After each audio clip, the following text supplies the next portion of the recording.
Hello again, welcome. Michael Pizzolla here. I'd like to welcome you to this edition of the Value Capping Rant. This is the 2017 Belmont Stakes edition. Very excited. It's the 149th running of the Belmont Stakes. Very interesting race. For those of you who don't know me, my name is Michael Pizzolla. I'm author of the best-selling book, Handicapping Magic, co-author of Pace Makes the Race, developer of the original online racing forum, publisher of the Post-Time Daily, the Black Magic Handicapper software, and the forthcoming Value Capper software, and the comprehensive Value Capper training course. Stay tuned, it's coming very, very soon. Now, I looked at the past performances. Usually in the Belmont, first thing you do and say, well, Kentucky Derby winner or the Preakness winner should be in there and running, and that's where you start some kind of analysis. Well, Always Dreaming is skipping the Belmont, the Kentucky Derby winner. Preakness winner, Cloud Computing. I think it's a New York-based horse, skipping the Belmont. Well, how about Classic Empire, a horse that was, I think, second or third favorite, maybe third favorite in the Kentucky Derby. That horse has certainly got to be in. Did great in the Breeders' Cup, right? Abscess on its front right hoof. They discovered this yesterday or the day before. I'm talking to you on Thursday, June 8, 2017, 2 days before the Belmont. So I don't have scratches, I don't have weather changes and so forth. But I do know that Cloud Computing, the winner of the Preakness, is out. Always Dreaming, the winner of the Derby, is out. And now Classic Empire is out. What to do? Try to keep, Looking at Lee is the only colt in the race that's run in both the Kentucky Derby and the Preakness. His surprise second in the Derby and in the money, a lesser award, fourth or so at the Preakness. Made nice moves. It's a little late. Unlike the Derby, the Belmont has only had 2 winning favorites in the past 19 or 20 years. So it's a tough one. It's a puzzle, of course. Look, it's a 1.5 mile race. I am predominantly a pace handicapper. Pace numbers don't work so well once you get past 1 mile and 3/16. And there is a big, big question mark in this race. A Japanese horse named Charis, or a horse that's been running in Japan. I'm not sure the horse itself is Japanese. I'll have to look at its breeding. But it's been running in Japan. It's a champion. It's won 4 out of its 5 races, lost by a nose last time. I think the last foreign horse, if I recall, was Go and Go in like early 90s, maybe 1990. So with that in mind, I'd like to take you to the computer so you can look over my shoulder and see what I do. Now, I did get an email which challenged me, said, Michael, you know what? You make all these pretty slides and everything looks nice and neat. Can you show us how you move around, how you navigate in the program, what you look for as you're looking for it? You asked for it, you got it. It's going to be warts and all, down and dirty. I'm just going to move around the program as I normally would. And I want to show you the process that I use to find potential value bets. As I said, it's Thursday. I don't know what the board's going to be like, but I do know that while the Belmont may not be a prime betting opportunity, there are good races on the undercard, both at Belmont and the other tracks. Now, I found 3 interesting undercard races at Belmont that I'll share with you, and one from Louisiana Downs. But this will give you an idea of what I do before I make those nice and pretty slides when I do my usual video, that it all looks, composed and everything. It was not composed. You'll see what I look for, and it'll be a little bit stream of consciousness, but I hope you will enjoy it. So with that in mind, please come with me as we'll open up Black Magic Handicapping software and go through the Belmont Stakes, some undercard races, and see if we can find some potential value investment quality bets. So here we are at the main Black Magic Handicapper 1.0 screen, and we're looking at the Belmont Stakes, which will be run on June 10th, 2017.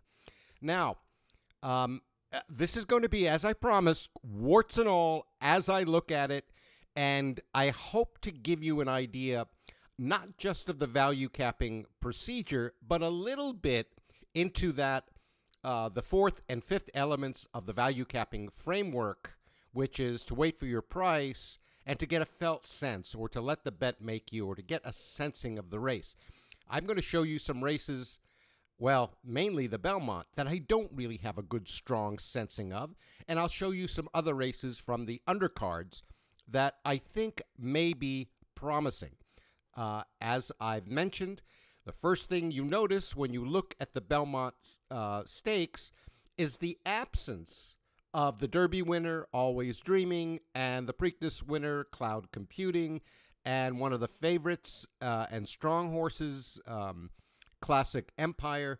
All of them are out. As a matter of fact, the horse that Black Magic puts on top, Looking at Lee, is the only colt in the field that's run in both the Kentucky Derby and the Preakness, and that's a very strenuous thing. Now, it's a difficult task. First of all, the race is 1.5 miles. This is not a great distance for a pace handicapper. There aren't the proper points of call that you can properly analyze the incremental velocity. So that's one issue. The other issue is because the pace numbers are not effective at 1 3/16 and over, there are no incremental numbers for the Kentucky Derby. Now, of course, we can get an idea from the speed rating, the advanced speed figure, and so forth. So when I open the race up and I look at it, there are 7 horses above this red line. You see that? Above random. Okay? That's 7 out of the 11 horses that theoretically have a shot. Also, the line is very weak. 6-1, 7-1, 8-1, 9-1, 9-1, and 10-1. And so here's and looking at Lee's on top, Gormley, which is interesting, is second on the line. Gormley, who won the Santa Anita Derby and then got bumped in the Kentucky Derby, is there. Twisted Tom, a real long shot, is third on the line. And then we have a series of 4 other long shots: Meantime, Multiplier, Hollywood Handsome. So initially, this looks like a very, very messy race. No, wait, I think it's going to get messier. When I looked at the race just for a few minutes, I noticed that one of the colts that I was interested earlier in the season, Tapwrit. And Tapwrit had trouble both in the Bluegrass back in Keeneland in April, and he had a very terrible trip in the Kentucky Derby. He took some time off. Todd Pletcher let him rest, and now he's going in. The software stopped his form cycle window and wouldn't look at the races at Tampa Bay, where, he looked great. He won the Tampa Bay Derby going away and so forth. So what I will do sometimes is, rather than look at the way the software comes out of the box, I'll say, well, these are all champion colts. I'm going to go to the wide open window, and what that does is that looks at every horse's potential, their best races. And guess what? When I do that, the morning line favorites all come to the top. Irish War Cry, Tapwrit, Looking at Lee, Gormley. We are missing one of the morning line favorites. And if you go down to the very bottom, we have Charis, the 4-1 second favorite after Irish War Cry. Charis, because we don't get reporting on the races from Japan and the internal fractions, and also the race done at the United Arab Emirates, the UAE Derby last time. But what we can tell is this colt, who apparently, according to his connections, was pointed for the Belmont Stakes. This colt lost the UAE Derby by a nose. That was the only race out of its 5 lifetime races that it lost. Okay, so, and the first 3 wins of its career, won by 6 lengths, 7 lengths, 12 lengths, then had a little tougher time in the race in February and lost the UAE Derby by a nose. So this is a huge unknown in the race. Will it take to American racing? Will it take to Belmont? And so forth. Such a big question, but it is still a question. And looking at the the wide open window, we are agreeing with the public.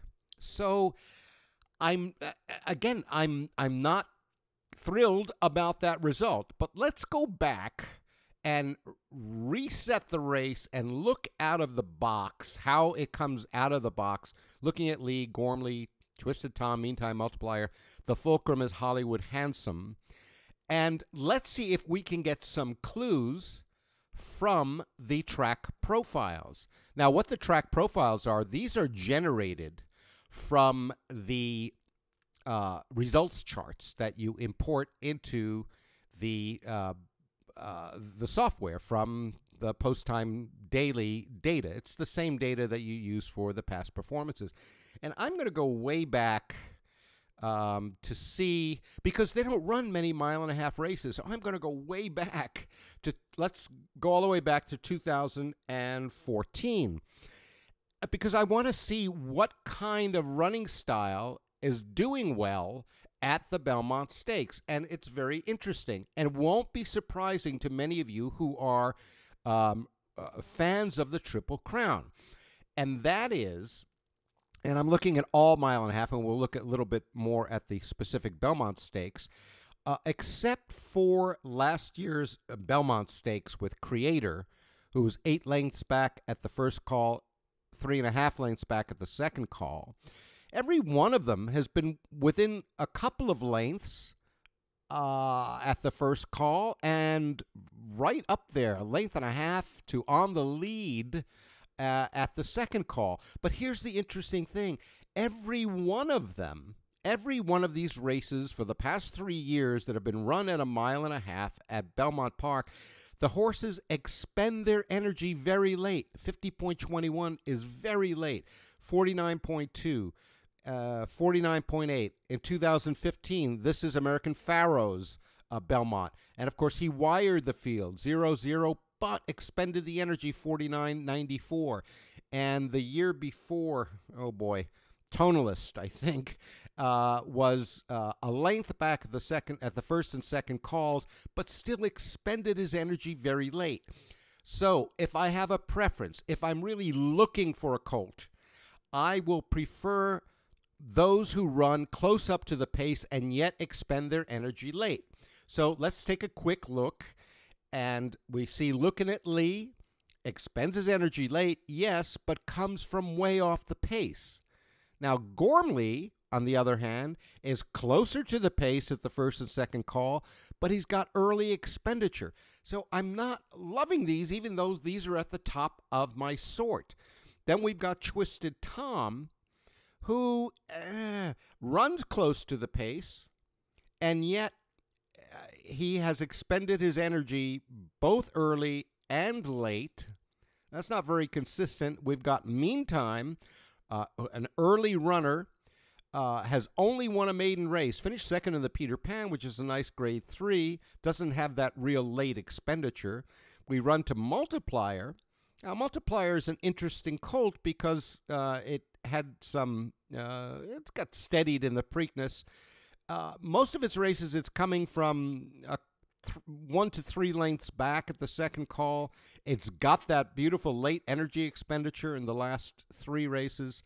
So it's something to look at. Hollywood Handsome, this is a colt that has won a maiden race and has won an allowance. So it's not your typical classy colt. Tends to be back further in the field, even though it ran its allowance race last out close up. Patch, the sentimental favorite, tends to run further back. Irish War Cry, here's an interesting colt. And remember, when we just stuck it up to the Fountain of Youth, it didn't really come up. When we gave it all its races, it did. And back at the Marylander and the Holy Bull, it's perfect expenditure. On the lead in both of those races with a very late energy expenditure. It did that exact thing in the Wood Memorial, although expended its energy early. J. Boy's Echo, in the same way, a little early on its expenditure. Senior Investment seems to be a late runner. Tapwrit. Now, Tapwrit's an interesting colt. I kind of gave him a shot in the Tampa Bay Derby and the Bluegrass, and he didn't really run very well in its last two races. But he does have some races in its past where it ran up close to the pace with a late expenditure. And then the big, huge question in the race, Charis. I have no idea. I don't even know its running style. I can take some clues that it in the Hyacinth in Tokyo, it led the final 100 meters. Does that mean it came from way off the pace or it was close up? I simply don't know.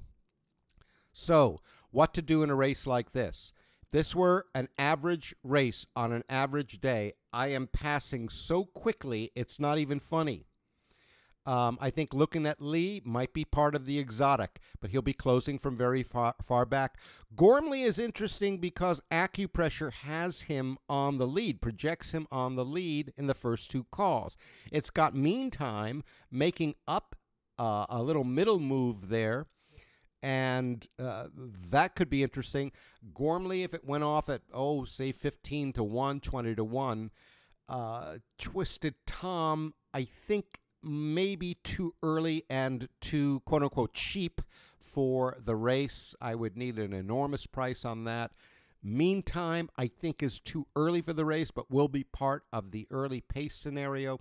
Now, Multiplier has got a Type 1 and Type 2 pattern. It's 9 to 1 on the odds line, meaning that if they ran the race 10 times, this colt would only win once. So is it a reliable, solid bet? Not so much. They have put the blinkers on, which means it may run closer to the pace. And remember, it's breaking from the outside, and there's that sharp little, turn where they start the 1.5-mile race.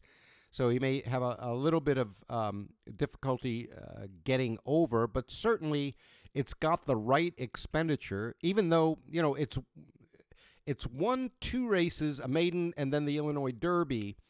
But this is a legitimate long shot price. I would need to get somewhere in the range of 20, 25 to 1 to bet Multiplier. So there's going to be board shopping, and what I'm guessing is the public will go for Irish War Cry, they'll go for Charis, and they'll go for Looking at Lee. Those are logical horses, which means that these long shots here, Gormley, Twisted Tom, Meantime, and Multiplier, may all be really long prices. And if I had to, well, I don't have to pick one. Even Hollywood Handsome, beautiful expenditure, but again, it really hasn't distinguished itself. It's only won an allowance in a maiden out of 9 races. I don't think this is the kind of horse that can win the Belmont Stakes. Now, I expect this horse to go off at 50 to 1 or so. So I would be shopping the board among these 5 horses, Gormley, Twisted Tom, Meantime, Multiplier, Hollywood Handsome, but with no good reason. Can I say Looking at Lee really has anti-value or flaws? No, of course not. It finished second in the Derby and was making a nice move in the Preakness after a bad break. Gormley, well, I had a poor race in the Derby with some trouble, but it won the Santa Anita Derby very well. I would say the colt out of the top group that fits the energy expenditure and the track profile the best is Multiplier, and that's the horse I'm looking at putting a secondary kind of action, kind of recreational bet in the race. Again, I would need to get 20, 25 to 1 and up on this to make it worth the risk. So, again, basically, this is a pass race. It's pass because it's 1.5 miles, and I don't know. It's just a bad race for pace handicapping. it's a pass race because when I open the race way up, it is the favorites are all up there. The only favorite that isn't up there is Charis, and we don't have numbers on that from Japan. So this to me is not a prime value bet. And again, gun to my head, I'd look at Gormley at 15-1 or so. And then I would shop among Twisted Tom, Meantime, Multiplier, but maybe a little focus on Multiplier. Again, at 20-25-1. But I have a feeling all of these horses are going to be in that range, and that's just too messy. It means you don't really have a handle on the race, and I don't feel like I have a handle on this race. If I had to go to the window right now, I would put a tiny action bet on Multiplier, maybe hook them up with Gormley, but in my mind, maybe take a little superfecta, a 10-cent superfecta with the 5 long shots, try to hit a home run. But as a prime, solid value investment, this is not the race. Let me show you 3 races from the undercard that I think are interesting and look a little more interesting. Okay, the 5th race, the Ogden Phipps Stakes. Songbird has won 11 of its 12 races. It lost once by a nose. Now, Michael, how can you be against Song? I'm not against Songbird. I think Songbird, quote unquote, should win the race. It's on a layoff, but the couple of times in its past performance when it's been on layoffs, it's won for fun. This filly is a tremendous champion. It should win. It's got 2 things going for it. Going against it, rather, bits of anti-value. And number 1 is that it is an early runner. I mean, look at it's always on or extremely close to the lead when she wins her races. Today's race is a heavy pressure race, meaning that there are lots of horses that seem to need the lead. According to our projection, she may not get it. Karina Mia may be fighting her, and there are a lot of fillies that may, be pressuring Songbird. They're not going to let her get on a loose lead, I don't believe. In a race like that, I look at the closers, and the closers on the projection are Factory of Faith and Bar of Gold. Interestingly, they are the 2nd and 3rd fillies on the line. Now, do I think these are as good quote-unquote good horses as Songbird? Of course not. Songbird is just a freak, a champion. But Factory of Faith, 4-1 on the line, 35-1 in contention, 30-1 on the morning line, and the only pattern in the race, Type 1 and Type 2, meaning it ran a decent race at Keeneland second back, and then kind of relaxed in the La Troyenne. So it should be nice and fresh for this race. Is going to be a huge price. And Bar of Gold, who had a nice second in the Ruffian last out. And, maybe a little bit of a hard race there, but this is a filly who knows how to win. So I am not in the habit of betting against horses that are 11 for 12 with her only loss as a nose. As a secondary bet, I would look at Factory of Faith and Bar of Gold. If these fillies are in double digits, which they should be against Songbird, and Songbird maybe isn't quite ready after the layoff, maybe gets pressured, and that messes up her preferred running style, these are the closers I like in this race, and I'll bet them. Even though I know, quote unquote, Songbird should win. Okay, so is this a prime bet? No, but I think this is a good secondary bet. I would not be surprised if Songbird just runs away with it. I do feel like both Factory of Faith and Bar of Gold should be closing, and I will take a shot. And certainly with an exacta and an exotic. In the Belmont 6th race, a strange distance, 6 furlongs on the turf. Turf races usually run late. 6 furlongs at Belmont actually also runs kind of late. And I'm interested in Black Magic's top horse, the 8 Canadian Flyer. Now, it has nothing to do, and I've just been talking with a very dear friend from up in Canada and having some very good conversations. So Canada's kind of up on my mind. And when I saw this, Canadian Flyer. Oh, great, Michael, you're a hunch player now. No.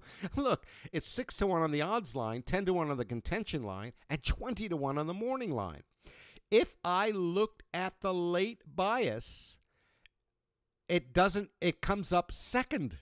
So if it's neutral, it's on top. If it's early, it's on top. The only way I can get rid of it from the top section is putting it late on a 6-furlong turf race. I think neutral is the right call. I'm getting Canadian Flyer and Hoagie, or if it's an Hungarian horse, Hoj, I guess. So Canadian Flyer is on a layoff. Now, if we look at how this gelding performs after a layoff, not so good from this layoff from May to February, but if we look from February to May, finished second. Not so great there. Then from July to January, it wins off of that layoff. So this is a solid horse with solid numbers. It knows how to win on the turf. It's top of my line. It's 20-1 morning line. If it's not ready after the layoff, it's going to run up the track. If I'm getting 15 to 20-1 on this, I will take a bet on Canadian Flyer. And finally, for the undercards at Belmont, this is an easy one for me. This is 1.25 miles on the inner turf. If I'm just looking at the summary grid, one horse pops out. That's Ascend. This is another layoff horse. Again, I'm not in the business of betting a lot of layoff horses. Now, this is another neutral turf race. If I change the bias to late, look at Ascend. He comes up way on top, 7-2, 25-1, 20-1. Why would I change the bias? Well, turf races generally, Belmont 1.25 miles specifically, runs very late. When I look at Ascend's layoffs, the layoff, it shows 1, 2, 3, 4 layoffs in its past performances. It has won 3 of them, and in one of them finished second by a head. They know how to get this gelding ready off of a layoff. It's top of my line, both on late and in neutral. It's right up there. I wouldn't need much of a price to bet this. I would take it at, let's say, 10-1, which I think I will definitely get. The other price horse that I would use is Applicator, the Fulcrum. I think in exotics you have to use Beach Patrol. Divisadero, who I caught in one of the rants or the Wizards Forum Roundtable. I think it paid $15 or so. And I think I would use those other horses in the arc, but as a good long price play at 10 to 15-1 Ascend, I'll use Applicator a little bit in the exotics. It should be a huge price. And this is the kind of horse. Now, again, 2 of the horses that I'm looking at betting are off layoffs. The other one, the fillies are running against a tremendous champion in Songbird. So are these like the best, most solid I can find? No. But the other races were worse, and at least these have some potential. Now, the last undercard races, this is a race from Louisiana Downs. It's, again, one of those strange distances, 7.5 furlongs on the turf. They usually run very late. When it comes up as neutral, I noticed 2 prices here. First of all, the top 2 horses, Luray's Lucky Sky and Icy Gentleman, they're on layoffs, bringing us to Midnight Ruler and Ruston Vow, who ran against each other last time. Ruston Vow is the only horse in the race with a pattern. It finished 7th by only 1 3/4 lengths, second back at Lone Star. Came into Louisiana Downs. The race was taken off the turf. It didn't do well. I think this horse is going to be a price. I think it has a shot. 4 to 1, 5 to 1, 5 to 1, 5 to 1, 6 to 1 is a very smooth line. And, this horse just popped up. It's a horse I like, 5 to 1, that the public shouldn't, 20 to 1 contention. It's confirmed that it should be a price because it's the second longest morning line shot by the morning line maker. It's got lots of extras, type 1, type 2, power pair. I won't go into all of that. This is a very simple bet for me to make. Do I think it absolutely will win? No. Do I think it's a decent bet at 10, 15 to 1? Yes, I do. And I will take it. I will definitely use Midnight Ruler, who won that taken off the turf race. And again, it's got numbers from minor tracks and so forth. Caution, the fulcrum in the race, the 2, Eden Gray's Kitten, is way below the line, as is the morning line favorite, Let Us Be Glad, which, quite frankly, after its layoff, it came out of that same race that Ruston, Vow, Midnight Ruler, and Mallard's Bro came out of, and really didn't distinguish itself, did it? Finished next to last, 20 lengths back. But anytime the morning line favorite and the fulcrum are below random, it means I might not have a good feeling for the race. Not feeling, a good handle on the race. I'd like to see the morning line favorite in the mix. And in this case, the second morning line favorite, Lou Ray's Lucky Star, is right on top. And that horse is on a layoff. So I've got kind of anti-value on the top 2. Then I've got 2 nice prices here that came out of the same race, Midnight Ruler and Ruston Vow. I've got some nice extras on Ruston Vow. Now, you ask me, well, what if Ruston Vow goes off at 20 to 1 and Midnight Ruler goes off at 12 or 15 to 1? Sure, I'd bet them both. I'll definitely have them hooked up in exotics. Now, these are not textbook examples where I've made nice, pretty slides for everything and it looks like it's, absolutely good. But this is a just quick and dirty, warts and all, example of how I look at a race. And when we go back to the Belmont Stakes, you can see, in contrast to those others, this summary grid of odds lines looks like a mess. That's how it is often in big races. So, yes, sure, an action bet on multiplier, probably board shop among Twisted Tom, Meantime Multiplier, even Hollywood Handsome, maybe at 50 to 1, and see what the board presents for me.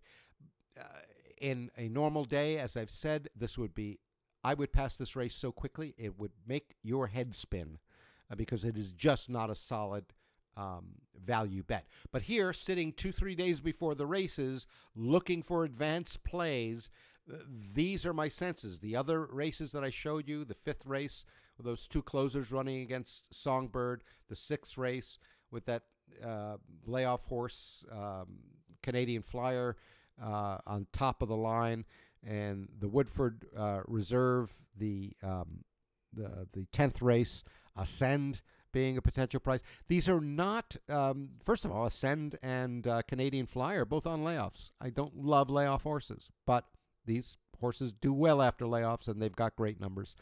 And kind of an unusual call here on Louisiana down second. I can't tell when the value plays are going to show up. And so in this Belmont day, with the cards I have already, again, 2-3 days before the races, this is how I begin to look for value. And I've given you some guidelines on what prices I would take on these horses and so forth. Does it mean it's going to win? No. Do I think they're decent value plays? Well, some of those undercard races, the Belmont, definitely not. Will I take a recreational bet? Sure, it's the Belmont. And if you do the same, just, I would take it easy. But that's what happens. And certainly that's what happens in these big races. I hope you enjoyed this kind of quick and dirty, warts and all, look over my shoulder of how I actually analyze the races using Blackmagic handicapper software. Well, thank you for spending that time with me. That's it for the 2017 Belmont Value Capping video rant. I hope you enjoyed it. I hope you got some insight into the process. Whether the horses win or lose, that my action bet on the 10 horse in the Belmont is good or not, or maybe one of the other long shot possibilities are going to be, in the mix, or whether the Charis, the foreign horseman, all of that is secondary, because the outcome of any one race is secondary to the principles of value capping. Bet horses you like, that the public shouldn't, preferably running against flawed or vulnerable horses, especially vulnerable favorites. You wait for your price, you let the bet make you, you get a felt sense based on your practice. That's the core of value capping. Now, speaking of the core of value capping, I've got to tell you, the value capping revolution basic training course is on its way. It's a free course. It'll be you'll get a notification if you're signed up for the Rants, and if you're not, what are you waiting for? Go to posttimedaily.com and sign up. But if those of you who are receiving the Rants, like you received the Rant with the link to this video in it, you'll get notification of that course. Should be good to go in probably a couple of weeks, and I'll be announcing at that point with the course the release of Value Capper software. But heck with all of that. My main thing is thank you for sharing this time with me. Thank you so much for all your kind feedback, the kind words, the kind emails, and the support those of you who are on the Wizards Forum give to one another. It's the most fantastic things. Good luck at the Belmont. Good luck this weekend. And as always, as I remind you, wait for your price. Let the bet make you. Michael Pizzolla saying, I'll see you soon.